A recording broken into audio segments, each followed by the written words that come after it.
Hello, everybody. Hi. My name is Darren. I'm Graham. And I have been to see the cinema. You've been to see the cinema? I went to see the cinema, So and then I went inside the cinema and I saw a film. Wow. I know. But I didn't go inside the film like the plot of The Last Action Hero.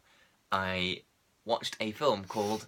Have you not seen The Last Action Hero? Where the kid wins a magical ticket and he goes into a film and Arnie, the superhero in the film, helps him. Or Action Hero, whatever. That sounds rubbish. It is. It's co-written by Shane Black and directed by John McTiernan, who did the Die Hard movies. Or Last Action Hero. Yeah, but it's one of those, like, you know, horror stories of Hollywood production. It's interesting to read about. I saw the film Silence by Martin Scorsese. Cool. Yes, it's very long. Yeah. Yes, Scorsese. Yes. Isn't it like 2 and 45 minutes? That's very specific. It's around there. Yes. Yeah. So it's over 2 hours, 2.5 hours, less than 3. About that. Yeah. That was a bit longer. Did it really? Yeah. Really? Yeah. That's not what I expected. No. Scorsese's often quite like gritty, quite engaging. Well, so you kind of time flies. Yeah, but the point is, if you're enjoying it, time flies. Even if it's like a really devastating storyline. Storyline, I nearly said because the word devastating. It's really satire. Satire, absolutely. And I thought that would have helped timing go faster. But if you think it started kind of like flagging, like I wouldn't say I was bored. Right. At any point, it was always interesting. But it was also like, God, it's been like 7 days since I've eaten, I think. if the length of this film is anything to go by. Yeah. But then you look down and you see all them rolls and you're just like, nah. I don't take food in the cinema. I'm one of the few people that doesn't. I don't mean rolls like bread. I mean bread. Oh, like on my skin? As in like under your skin, yeah. I have 14% fat. I'm quite a thin person. Just there, 14%. Yeah, but I do keep it as a clump. We get it checked. Yeah. It's been making my hair fall out recently. Yeah, I don't think you understand, but yeah. Anyway, my own fiction, I'll understand it however I like. Of your fictional disease. Okay, so basically, the what's the film about? Is about some 16th, I think, century Portuguese priests played by Andrew Garfield and Kylo Ren, Adam Driver.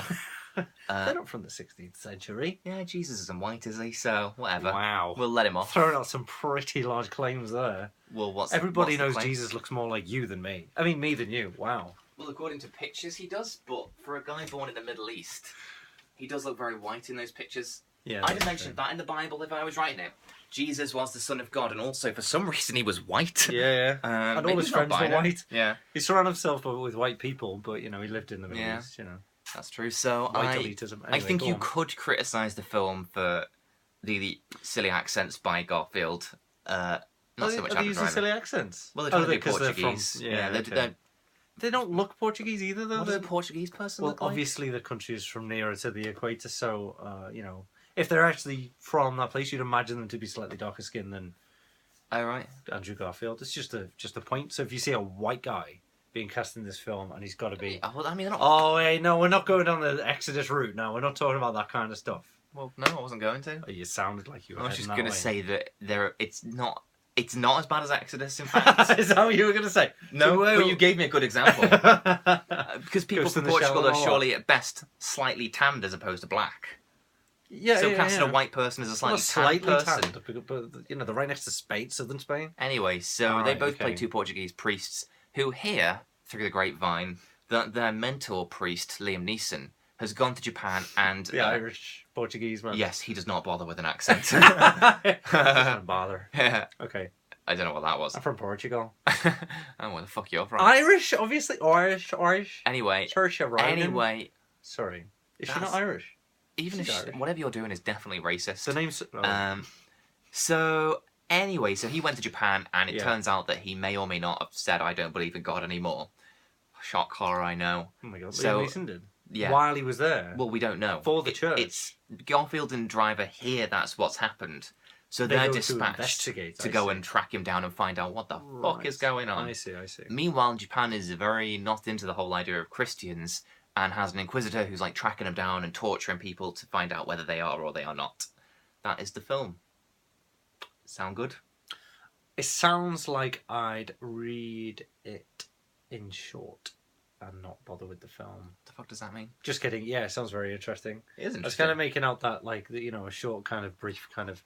If it was just like a little snippet of history... Is it a real story? True story? It is a real story. Is it a truth of story? I feel the story gets truth out, yes. Is the occurrences within the film relative in any way to true events of a factual? I don't think it's based on a true story. Right, I see. Okay. But I think that I'm sure elements of it are true. Oh, elements. Yeah. There's a country called Japan. I've heard. I hear. I've heard. Okay. Okay. Well, that's a start anyway. Yeah, I don't know. It didn't make. I wasn't watching this thinking if this isn't true, it's rubbish, and if it is true, it's better or anything and that's like that. not what I was trying to get at. I was just wondering if, like, because it's like a little snippet of history. It sounds very interesting. Sorry, did you want to say something? Well, the subject is true. Yeah. Yeah. The things that happen in this film will happen to people. Christianity is true. Well, there is a thing called Christianity. Whether or not their bullshit is true is a matter for the deluded and people with common sense to tell them they're wrong. Whether or not their bullshit is true. Slightly loaded. Yes, I know. I did it on purpose. Oh, I see. I was trying to. So what the fuck? Have you got any questions? Have you got any questions? Lots. The film proposes lots of them. Give me one and I'll answer it for you. Does God exist? I can't answer that. Yes obviously no? not. Obviously not. That's the answer in it. So that's what the film's about, really. Right, okay. So the title of Silence is in regards to God's silence in the face of his people's suffering. Because people are getting tortured in Japan for believing in him, and he doesn't really help them that much. No, he doesn't. Why would he? And Andrew Garfield spends There's nothing to gain for him. He's not getting their souls, is he, when they come up to... Well, he can still help them out and encourage other people to become Christians. But they're predestined to go to hell anyway. Who are? Who's predestined to go to fucking hell? The Japanese. Why are the Japanese going to hell? Because they're not the Japanese are torturing the Christians there. Exactly. So why wouldn't he help the Christians is my question. Oh, no. And you're saying because the Japanese are going to go to hell? It's irrelevant. No, yeah, sorry, yeah. No, I don't know why he didn't help them. Because he's a dick. Oh. Well, that's the thing. Andrew Garfield spends about 3 hours really getting stressed out about it. Like, why didn't he help? Why didn't he help? It's just because of obviously the answer's not there, is he? Yeah. That's why the main character is Andrew Garfield and not me, I feel. Because if it had been I'm not going over there, mate. Yeah. I'm not going to travel all Darren, that way. have you heard that Liam Neeson doesn't believe in God anymore? Cool. Good for him. Yeah. About time. Logical guy. Yeah. But it is a very good film. There's a bit as well that made me laugh. And also Chris, who was with me and was a Christian until I got into his head. Sunk your hooks into him, yeah. There's a bit where they're outside in Japan and a bird flies past. And one of the other one goes, "Oh, it's a sign from God." I think...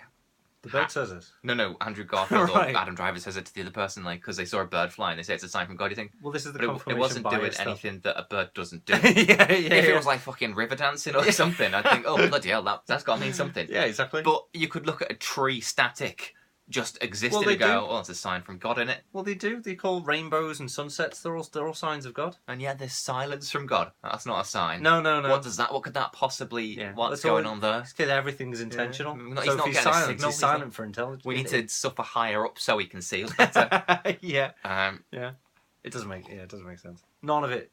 It's very good though. It's very good. So that's the question. The thing is, Martin Scorsese is a very religious person, I feel, having watched all his films and seeing this sort of strain of Catholicism that runs through them. Do you not just think he's just very kind of religiously attuned rather than... Well, I know he wanted to be a priest. Oh. And a missionary.